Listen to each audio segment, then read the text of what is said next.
Good afternoon, good morning, good evening. This is the official photograph of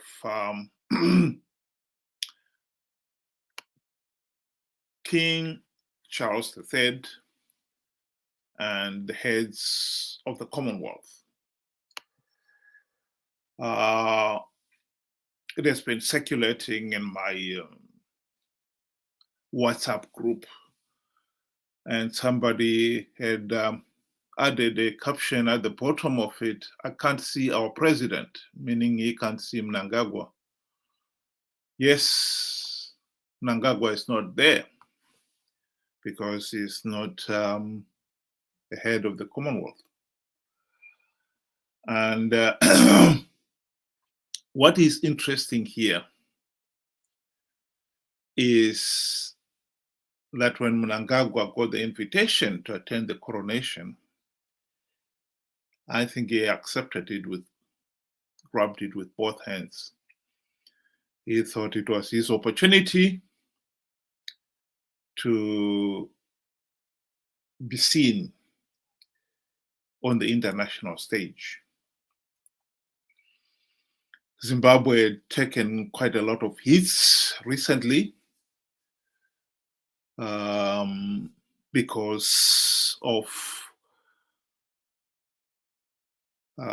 the corruption, particularly the Al Jazeera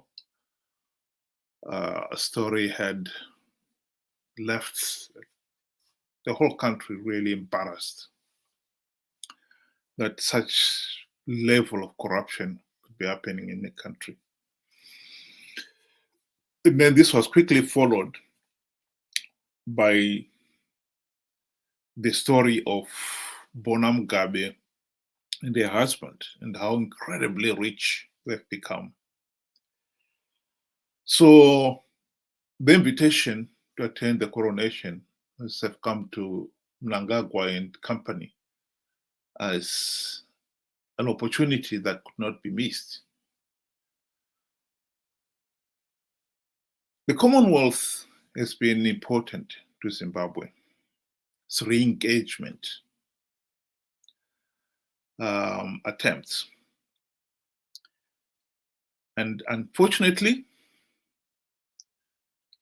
it has backfired.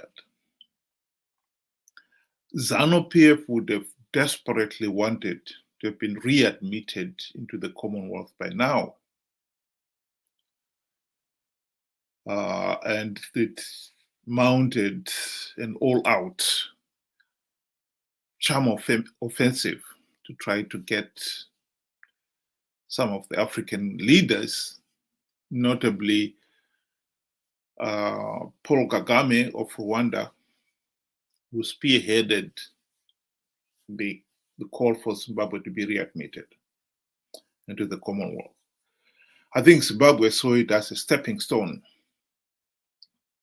to the country getting back on the international stage. And so the failure to achieve that was definitely a setback, a serious setback.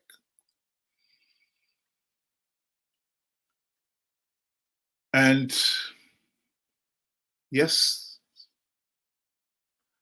the regime was disappointed, but this invitation to the coronation was seen as, well, maybe we could revive some of that initiative again. But this has been rebuffed. The Commonwealth Secretariat,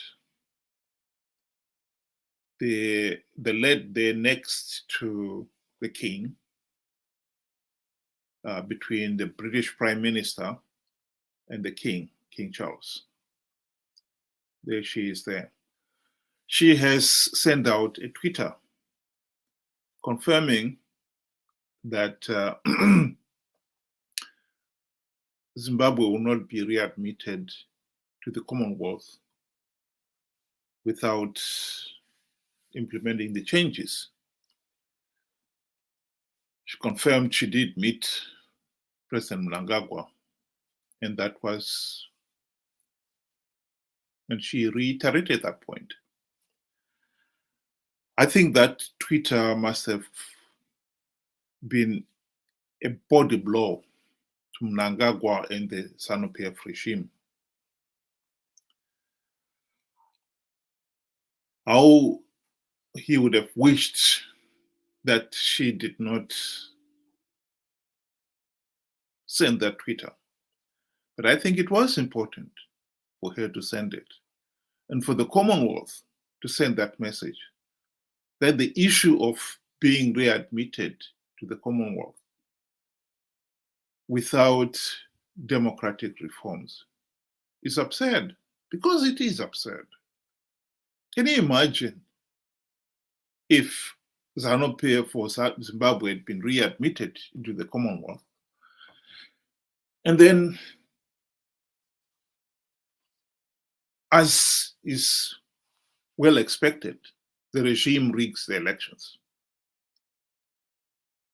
The Commonwealth would have found itself in a really impossible situation where they either would have to condemn the election but still keep the country in the Commonwealth, or pretend and rubber stamp the elections and keep the country in the Commonwealth. That would have opened a Pandora's box, because all these other, particularly African countries, whose elections have not been free, fair, and credible, would see that as an opportunity to do the same. If the rules can be bent to accommodate Zimbabwe, surely they can also be bent to accommodate them. That will be the most natural thing to do in this circumstance. And in this particular case, I think the Commonwealth, to me, it would have reached the point of no return. It would have lost all credibility. You cannot have a club that says, we believe in democracy, good governance, etc., but the rules can be broken and nothing is done about it. No. Particularly in this case, when Zanu PF has been booted out of the club because it failed to hold free, fair, and credible elections. And when it's chance to be readmitted following the 2018 elections, the Commonwealth Observer Group said, no, we can't do that because the 2018 elections were not free, fair, and credible. So to readmit them would have been absolutely ridiculous. And this Twitter from the Commonwealth Secretary General, just to remind Mnangagwa that the regime is not being considered for readmission, and reminding him in no uncertain terms that maybe his invitation to the coronation of King Charles III should not be seen as a green light that Zanu PF will be welcomed into the international community without upholding the rule of law. So it was a clear message. And I think Zanu PF now finds itself in a very difficult position where it has to accept that rigging the elections will be one thing, getting away with it will be another. I think some of our SADC leaders, some of them who did attend this coronation and whose faces one can pick in this photograph, would have happily endorsed and granted Zanu PF legitimacy, knowing fully well that the elections, these elections were rigged, if the Commonwealth had readmitted Zimbabwe into the club. But this refusal will put these SADC leaders on the spotlight. If they are going to grant Zanu PF legitimacy, which they've done in the past, then they know they'll be doing it, but they will not have the Commonwealth to hide behind. They would have loved to turn around and say, well, we could not do anything otherwise. Look, the Commonwealth did the same. But the Commonwealth have sent a clear message. And that message is Zimbabwe is not going to be readmitted into the international community without the country upholding the rule of law, without the country holding free, fair, and credible elections. It is tragic, of course, that we have got the opposition who are opportunists, who, contrary to the advice they got from SADC and contrary to recommendations made by the European Union, the Americans, and all other bodies and international countries and international communities who have observed the Zimbabwe elections, they've all said these elections are not free, fair, and credible. And they've come up with recommendations on reforms that should be carried out. Why the opposition continues to ignore the reforms and continues to participate in these flawed elections regardless is probably the biggest problem we have in Zimbabwe. Because their participation has given SADC leaders the excuse to grant Zanu PF legitimacy.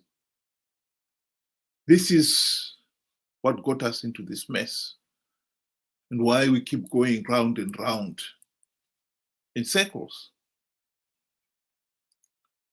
We cannot deny that the opposition's participation in these elections are motivated by anything other than greed. They know that Zanu PF is rigging these elections. They know that their participation will only give Zanu PF the excuse, or rather SADC the excuse to grant Zanu PF legitimacy. And yet they continue doing it because Zanu PF is allowing them to win a few gravy train seats. And Zanu PF has been spicing that bribe. Late last year, Mnangagwa introduced this housing allowance for MPs, senators, and for deputy ministers and ministers. For MPs and senators, a housing allowance of $40,000 is being granted as a loan, but we all know that this is a loan that they will never have to pay back. For deputy ministers, the amount is $230,000, and for his ministers, $500,000. And of course, the opposition are fighting to be elected in these coming elections because they know if they were to get into power, they too will get those housing allowances, the car allowances, the generous salaries, the generous allowances, and so forth. And as long as those attractions are there, they will participate. Mnangagwa has gone even one step further. He's even rewarding the opposition leaders who lose elections by creating this animal called pollard, where the opposition leaders who participate in these elections and endorse him as the winner will be rewarded with cars, and I don't know whether this has gone through yet, but they were asking for diplomatic passports for themselves, these pollard members. So this is the reality. We are now at least fighting Zanu PF on the one hand, who are rigging these elections. The opposition who are participating in these flawed elections out of greed, and SADC leaders who would want to rubber stamp the rigged elections and grant Zanu PF legitimacy. The Commonwealth's position has been declared. They are not going to readmit Zanu PF, Zimbabwe, into the Commonwealth until the country has makes significant progress in the rule of law.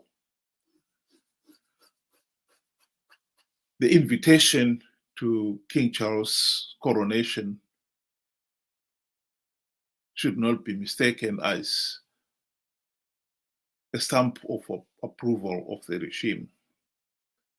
And we welcome that position, that Commonwealth position. I think it is a progressive one, and it makes it very clear. And Zanu PF can do whatever else they've got to do. Rig these elections, which I'm sure they intend to do, but they should know that they're not going to get away with it. And that message is an important message. And I hope that Zanu PF thugs out there get that message. Thank you and good afternoon.